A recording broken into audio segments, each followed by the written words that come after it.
It's echoing again. Trevor, do you have like two different computers going? I don't Going. Come on, we can't do this the whole time. No, not the whole day. I think this is the practical joke by Mary McGinnis. It's too early for the dummy. It's not even April. It's not even April Fool's Day. April Fool's Day. Say. Yeah, I think it's coming from Adele's computer. We blame Adele. Max, I didn't hear you. All right, so I muted it. No. Because I've been muted. I'm muting Stacy. That fixes everything. It could be Stacy. It is Stacy. Yeah, busted.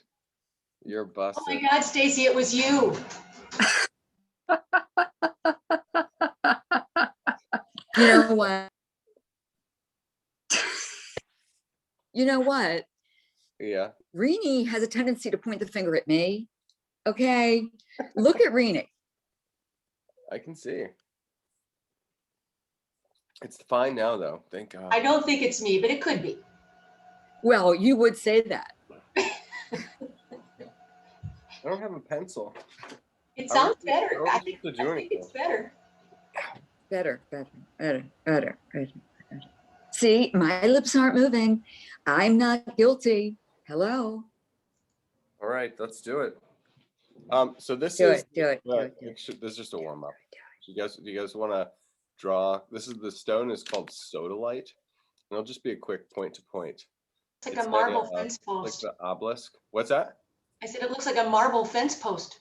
Yeah, kind of is that.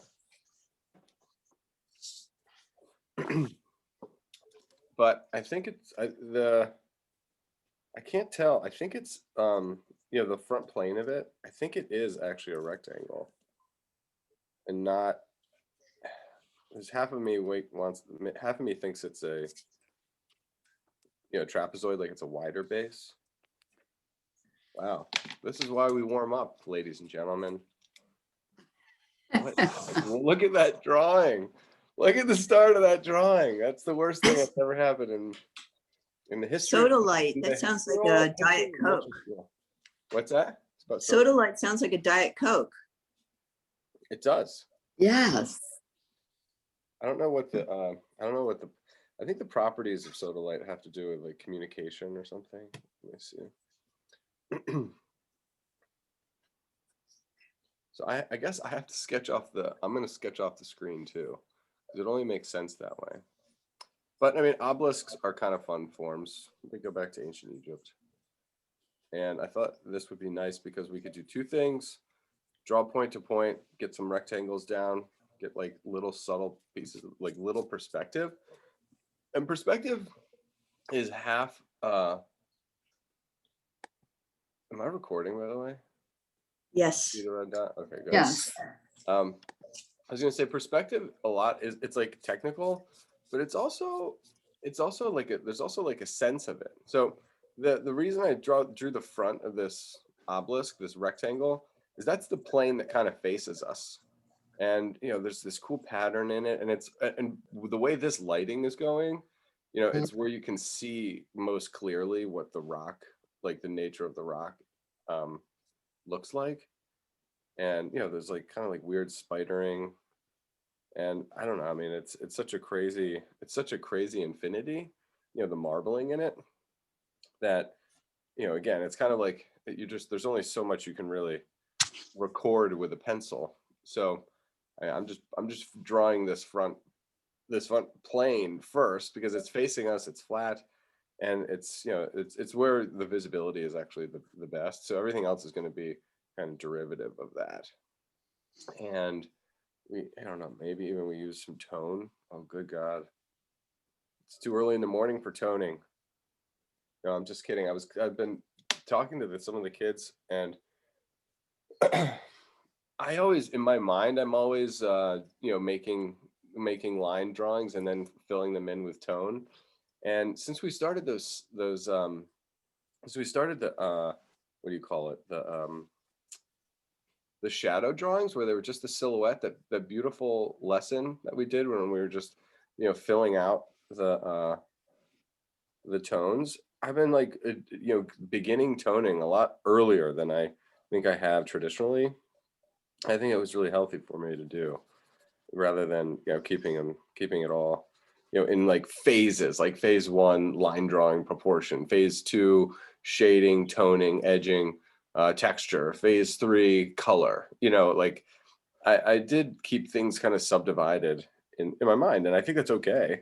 You can do it that way. It's just the process is different for everybody. And I don't have my tortillion, so I gotta grab my tortillion.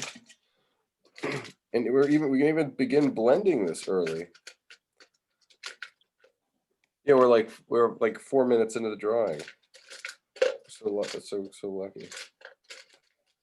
And historically, before I did any tone at all, I would have sketched out the entire thing. But things change a little bit.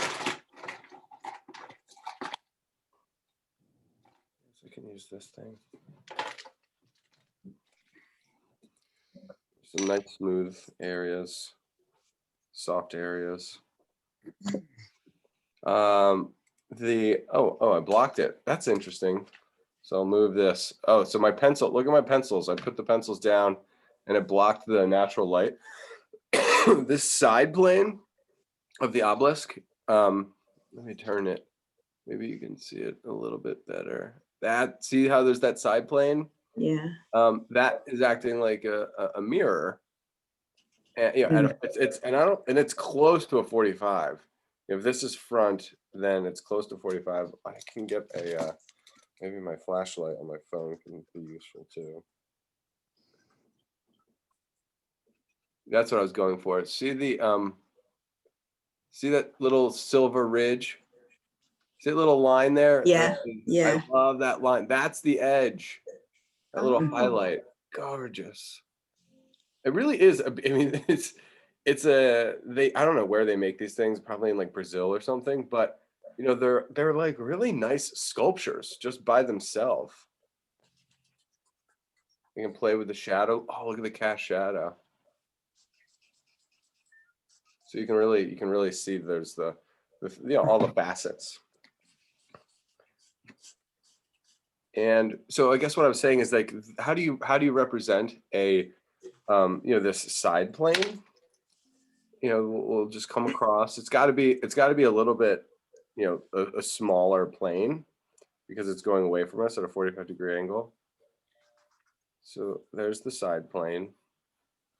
And when I move my pencils back to where they're supposed to go, it opens up this whole window. And it's going to be such an amazing little segue into the piece that we're sketching today, because it's a Gwen John in her Paris apartment, like before World War I, or like early 20th century, right? Gwen John, the British painter, going to Paris, loving Paris, and wanting to do the whole fourth story loft, Parisian apartment, romantic dream. And Gwen John definitely got the art experience in Paris. She fell in love with Rodin. Gotcha. Just so you know, I would always make you aware if it's a health issue. Oh, sorry. She fell in love with Rodin, had an extensive affair with him, and he didn't obviously reciprocate in the same way. And she was kind of heartbroken and never really dated anyone else, never married. And she got, he made a sculpture of her. The sculpture he made of her was entitled, it was his monument to Whistler. So I think he, kind of saw Gwen as an idealized English, person, and used her as that model for his monument to Whistler, which is kind of cool. All right, so here are these facets. I'm going to claim, the perspective. Look at how interesting that is. I don't know why this is the case, but you have the flat bottom of the obelisk, and then the next plane on this right side looks kind of flat, yet the plane on the far side, you get an angle, like angles back into space. So I don't know what that's about. Same thing up here. This appears to be almost straight across. And then the side plane here definitely dips down. And then we can link that up. So we have, in this little sketch here, we have six separate facets that can have like, a unique identity in terms of its mark making, and probably its unique, value range. So if you look at, the darkest darks are the part that, we can see the grain directly. You have all this like kind of reflected, when I say reflected, I don't mean reflected light. I mean like it's an actual reflection of the room, and the shiny surface of the stone is acting like a mirror, and you can even see the window. You can even see some of the trees. Do you see some of the tree branches out there? Yeah, yeah. So I mean, it's very. This is like kind of what you're seeing when you see a reflection in people's eyes. The reason you use a dot for the reflection in people's eyes is because you're usually reflecting the sun. I mean, it's like that you're actually drawing the sun, and then if you're if you're inside, some of these beautiful Van Eycks where they actually show the window reflected in the iris, or in the reflection off the eyeball. So, but it's definitely, no matter what, in the light side where it's receiving, the light is coming from up above. I'm gonna just draw this arrow up here. This is from my artificial light for the most part. And then this plane is getting natural light, and you can see how cool and how blue that natural light is. It's like almost pure cerulean. It makes it conflicting. The cast shadow is also very neutral because there's two lights hitting this object. So if there's a cool light source, like the outside light, that cool light hitting the light source, the shadow will be warmer.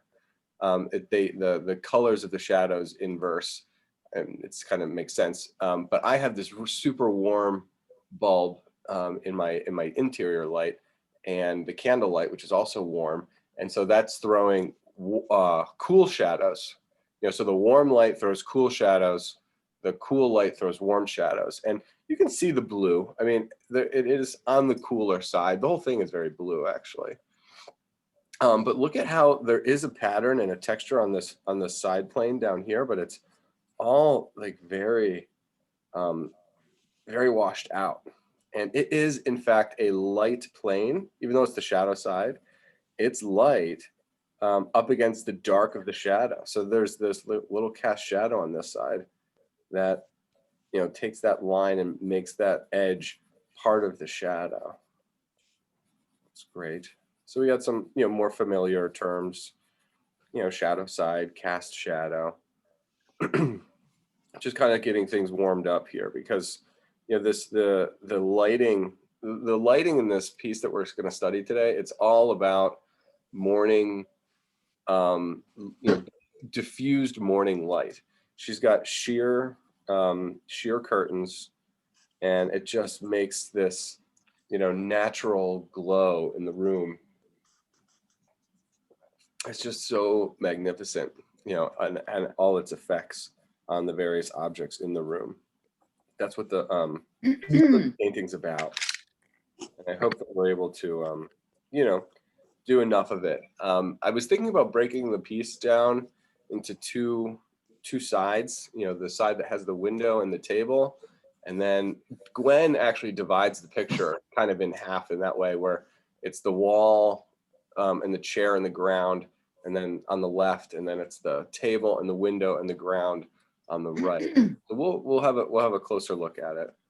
But hopefully you're able to distinguish, very clearly in your mark making, like the unique properties of the various forms.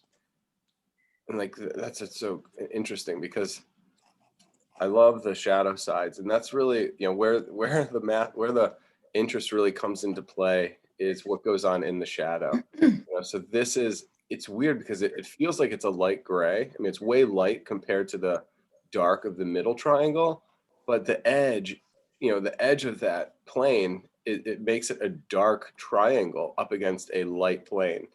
So this far side triangle, the top left triangle, is most interesting in that it's got a dark edge against the white background, and then it's got to transition into being a light edge up against the deep, blue, dark blue of the almost like an ocean blue of the sodalite. And what would you call it? Like almost like a cobalt meets a navy blue. And you don't see any of the marbling on that side.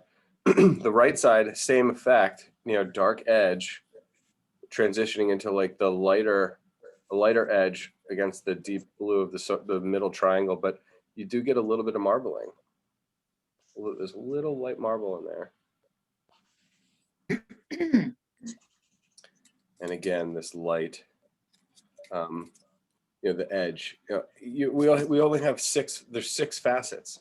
So you have to consider, every time I put my hand down, it changes the relationship. So look at these two, this plane and this plane. This is a dark plane up against a light angle. And then I put my hand down and the far side becomes, a dark up against a light. So I can't do anything. I didn't anticipate my window having such an impact on this drawing. I wonder if I pulled the shades down. Let's see what it looks like.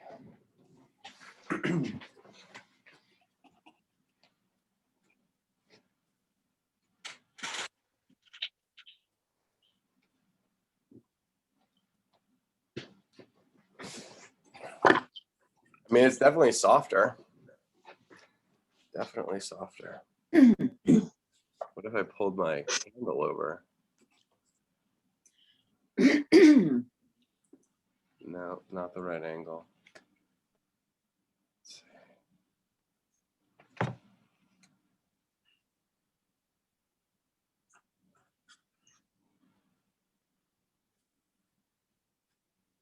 No.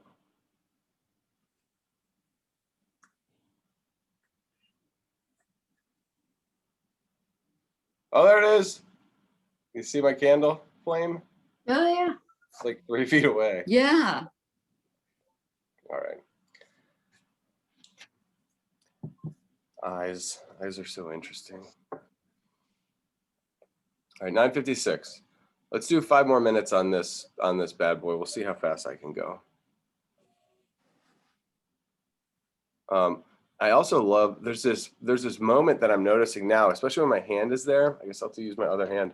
Look at how it just, the tone just destroys the plane. You don't see the plane at all. It just looks like a flat piece of marbling. So that can be like an example of like, lost and found with the edges. I can just bring this modeling of the marbling right over. And I can have the facets at the top, and I can have a little suggestion of the facets on that edge, definitely at the bottom. Maybe I'll darken this one. But you don't necessarily need all the facets to communicate the idea of the planes.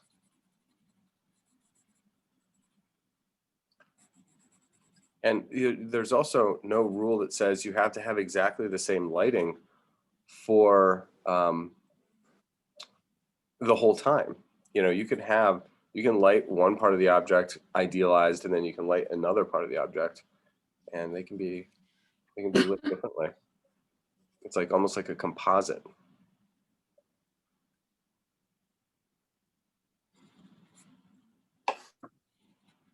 But I just think the marbling and the stone is it's just in terms of being easy on the eyes, and just being able to appreciate the look, and just even attempting to create something. You can imagine like this rock is at one point was just like liquid, and its movement, the flow of the minerals were. Look at that. It breaks the plane up here too.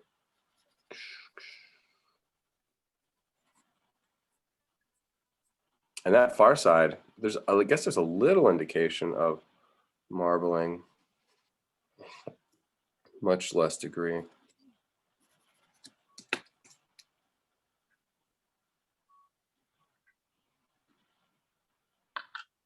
And there's something about these ancient forms that are just so appealing, and so attractive, and it's hard to explain. You know, there's a phallic component to it, but I don't. Everybody talks about that, and I don't buy that fully. I mean, it definitely has some connection, but there's way more to it.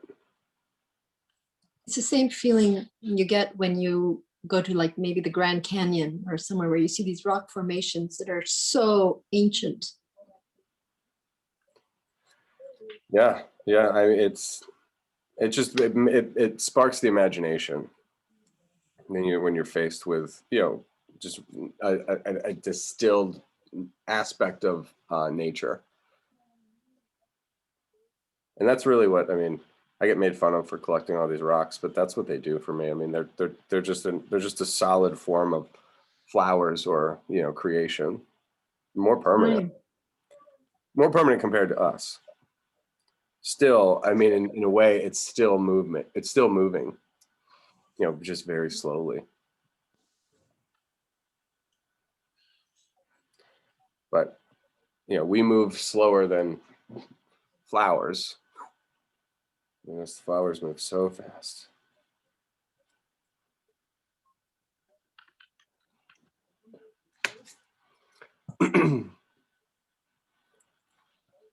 And you know, you always are prepared to, you know, you acknowledge that we're not what I have here is not a, you know, a sodalite obelisk. I have a drawing. I have a collection of just, you know, tones and marks of graphite.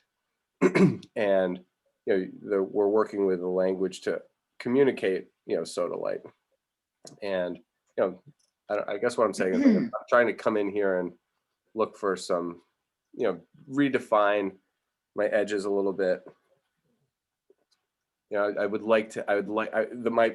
of the, it's a combination of nature in terms of the material, and then it's also, you know, it's an ancient architectural structure, you know, the sculpture itself. And so I have, in my own drawing, I'm trying to balance out, you know, the infinity and the aspects of the rock, the stone, and then I'm also trying to you know, honor the sculpture and the form that was created by man, you know, and man put this piece of stone into this shape. So I want the obelisk to read, and I'm guessing that I'm probably going to need to, you know, strengthen my lines a little bit. In fact, in and around like the silhouetted edges as well. Is this shape though? Does this appear can it appear naturally in nature? This shape? I mean, this is a 1, 2, 3, 4. This is a hexagon. So yeah, I mean, there's definitely hexagonal crystals. Yeah. But this is not a crystal. Oh, right. No. I know. It's just interesting how. But this shape, is, I mean, yeah. hold on a second. Look at that one. Yeah. I'm trying to think how many. So it's interesting how these shapes reflect the natural composition of a stone or a crystal. Yes, totally. And if you're like a stone worker and, you know, you're actually trying to, you know, sell crystals, there's going to be a connection. Even just kind of figuring out the nature of the universe too. I mean, that's where these, you know, these ancient designs come from. You know, if God's making crystals in these geometric patterns, maybe we should design with geometric patterns that have similar mathematical proportions. Yeah, it's sort of an early engineering principle. Exactly. And it was when there was no separation between, you know, art and engineering and medicine. Yeah. And religion.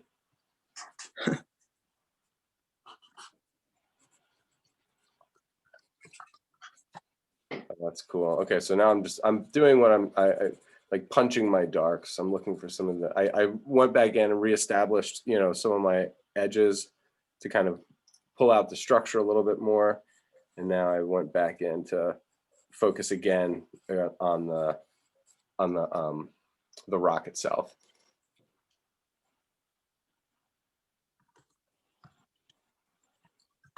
It's interesting when you have both of those things in your mind simultaneously, but you know, but not simultaneously actually, and not simultaneously, separate. So you focus on the form as if it were spray painted white and you didn't see any of the pattern, and then you go back in and focus on the pattern.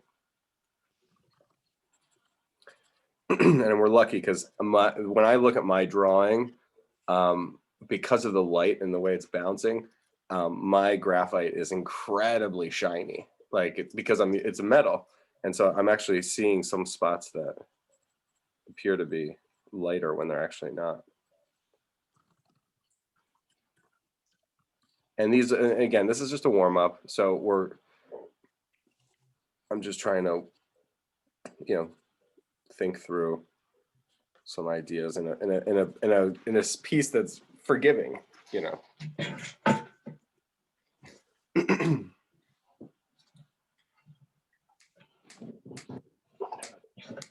Plug in my computer.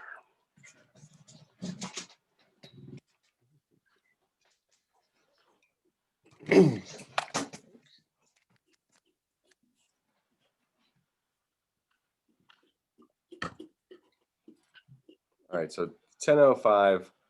I'm pretty close to being finished. Maybe another you know, 2 or 3 minutes or something. Yeah, you always say that. I know. I know. But then I get seduced into enjoying another part.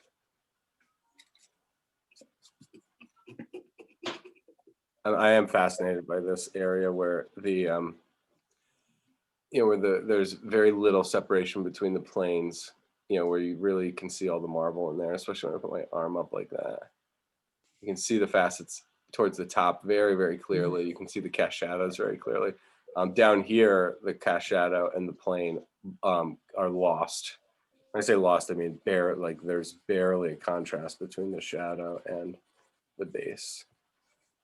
And you know, managing the contrast at the top, the harshness of the cast shadow, the lightness of the tone versus the very soft transition between the cast shadow and the base down here.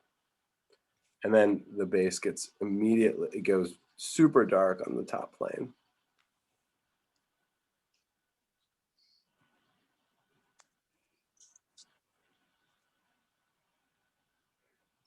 It's actually really, I'll try to zoom out a little bit. It's really a pretty area down here in terms of how subtle it is. Now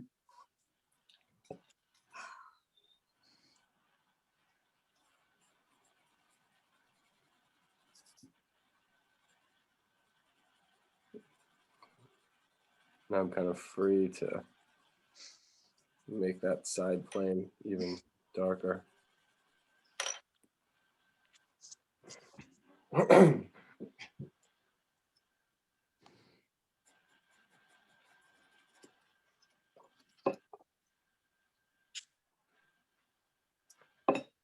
There's just something about having this really soft graphite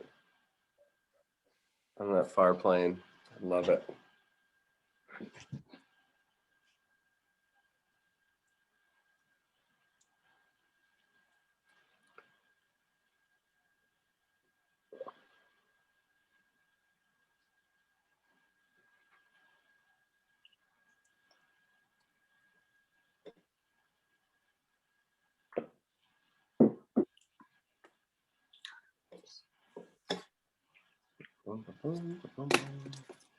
Yeah, I'm just gonna cap this off with a really nice dark triangle at the top.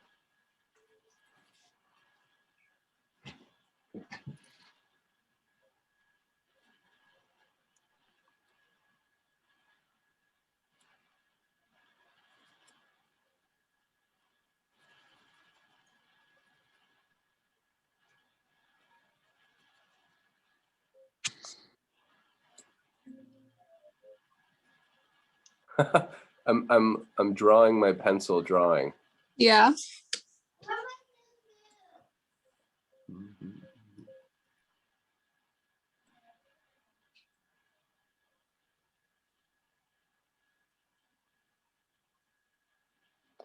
That's got to be a relatively new phenomenon.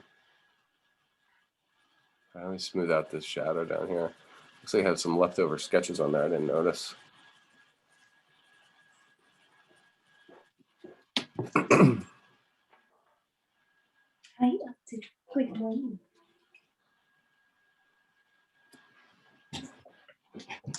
Oh, diffused shadow. So hopefully, hopefully the Gwen John today will teach us even more about the beauty of natural light and all its variations. I think it was a good start though.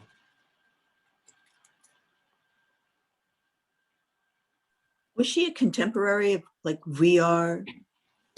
It sort of looks kind of VR-y. Ulard, yeah. Yep, they were. Okay. I don't know. Yeah, I mean, she may have come.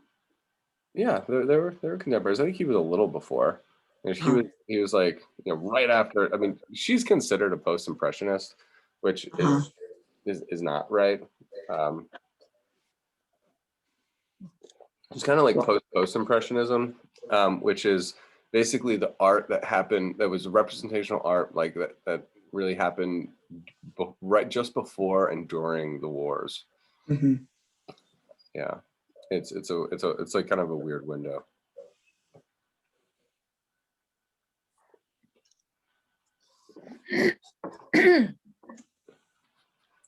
Now and it was in England too, which makes it even weirder. Because you got like William Orpin, which you can look up, ORPN, and then she was kind of really, I mean, she's really kind of a Sickert disciple. These guys went to the Slade School where he taught, and the genre scenes of the portraits. I mean, she's Augustus John. I don't know what Augustus John's relationship with Sickert was, but he was probably in that vein of British portrait and landscape painting. Augustus John was hugely successful in his career. He lived all the way up until the 60s. Gwen John died in like 1936 or something. He lived to be in his 80s, and he was a kind of a radical in the beginning, and then he became establishment, and then he became basically like Rembrandt, just fell out of fashion, like all in his own lifetime. Incredible guy. Had a big family, and for as rowdy as he was when he was younger, he reeled it in, and lived out kind of a good life. But in his own words, he said, "In 50 years, I'll be remembered as the brother of Gwen John," and that is true. I mean, his work holds up, but Gwen is the kind of the art nun, as I refer to her. She was a devout. After she kind of broke up with Rodin, she committed herself almost exclusively to art and Catholicism. Deeply religious, and reflected. One of her main accomplishments as a painter is a series of portraits of nuns.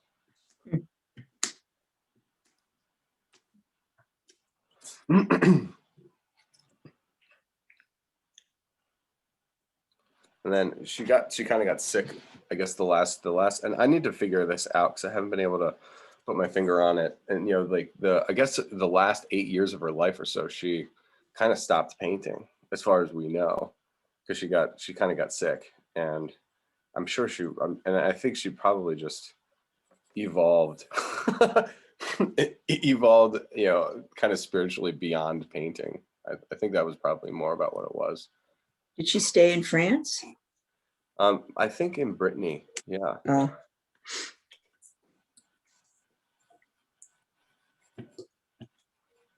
but she did come over, and there were, Augustus had so many kids, and she did come and visit them.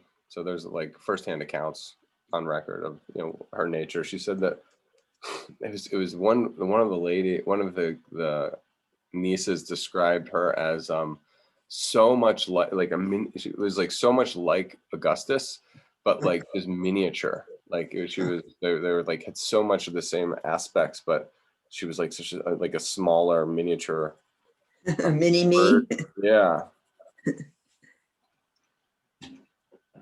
Man, this is great. Okay. Do you think we could we have a look? Does anybody want to show what they got? Yeah.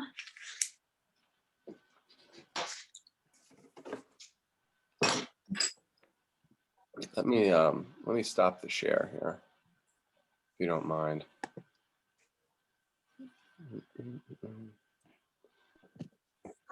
Hopefully we all didn't go too too big on it, but maybe it's okay. I had taught this class yesterday on Zoom, and this one girl was kind of taking a little she drew fast, but on the next one I was like, maybe just go a little bit smaller and you'll be able to finish it for sure. And she went bigger and she finished it faster. I was like, yeah. Anyway, it might be so I said maybe it's good to go small, but not necessarily. So Stephanie, can I see yours? Oh, sure. I haven't pinned you yet. Hold on, let me pin it so I don't lose you when someone else talks. Nice. Cool. That looks great. Thanks. Yeah, that's great. It looked like it was a little concave. Yeah. It's just an observation. Yeah, no, I don't because know. I think I saw this as coming out, it seemed to bulge out a little bit. So, but I didn't do it quite as gradually, Yes. to make it not look quite as bent in the middle. Right. It's Yeah. a great sketch though. Very cool sketch. And Thanks. the planes are well established. The pattern is nice. Yeah. That's great. Anybody else have any courage? Maureen, how you doing? You're next on the pin list. I probably didn't do it right because I got done quickly. That's not true. Whoa, cool. Oh, okay. Wow. So you did a 4-sided one. Oh no. That really looks 3D. It does look 3D. Really? Well. It looks like it's popping off. It looks like it's popping off the page. All right, Mal. Looks like you got a smile on your face. It's popping, Rainy. Oh, I wasn't able to do it, but I did do this. Okay. I did do these 4 pieces. Cool. Oh, that's the church commission. No. Here. Well, I'll put the share back on. I'll make all you have to do is put a little cross at the top, and you've got a church spire. It's there. Like a cathedral ceiling. I like it. Yeah. Did Thank you. it That's take great you photo. under or over 7 minutes, Mallory? Uh-oh. Under. Oh, I knew it. Echo. Oh, God. Tap. it's happening again. Oh, sorry, Steve. You got muted. Yeah, you seem to have a habit of muting me, Trevor. Well, because you're the one that's causing this echo. I've got you pinned. And I'll try not to say any other words. You are definitely echoing. Stacey, show yours. Grace, can I hear you? Great. Nice. Mm. Yes. Your morning light, you're gonna love this going down. The light in the next piece is so gorgeous. You know, It's that's, still echo. yeah, big. Yeah, that's what's going on. Stay next on the pin list.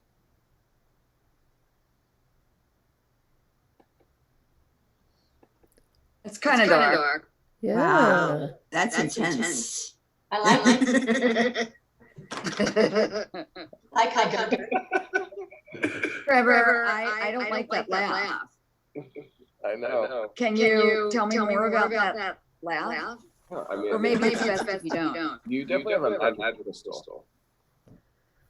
I have a what? A magical crystal. Oh, I can't understand you. The echo is strong. The echo is. No, Trevor, can you please repeat that? Because I really appreciate your feedback, but I couldn't understand you. Looks like a magical crystal. Magical. Crystal. Oh, magical crystal. That's really nice. I don't understand why it's funny, but It's not funny. Thank It's the echo is funny. Yeah, the echo is crazy. The drawing is great. The echo is ridiculous. you understand that I can see you, so I could see you laughing. The whole situation is ridiculous. I don't know what to do. All right, Mary, you're up. Maybe we should Mary. come back in. Mary, can I see your crystal?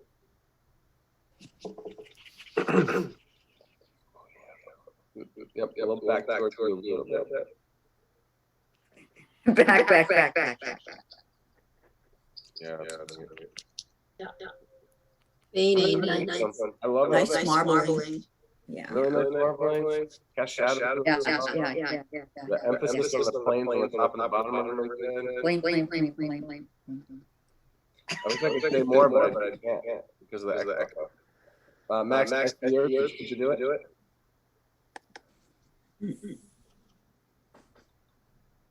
Max, I like Yeah. that.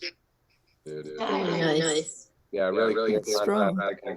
solid planes. All right.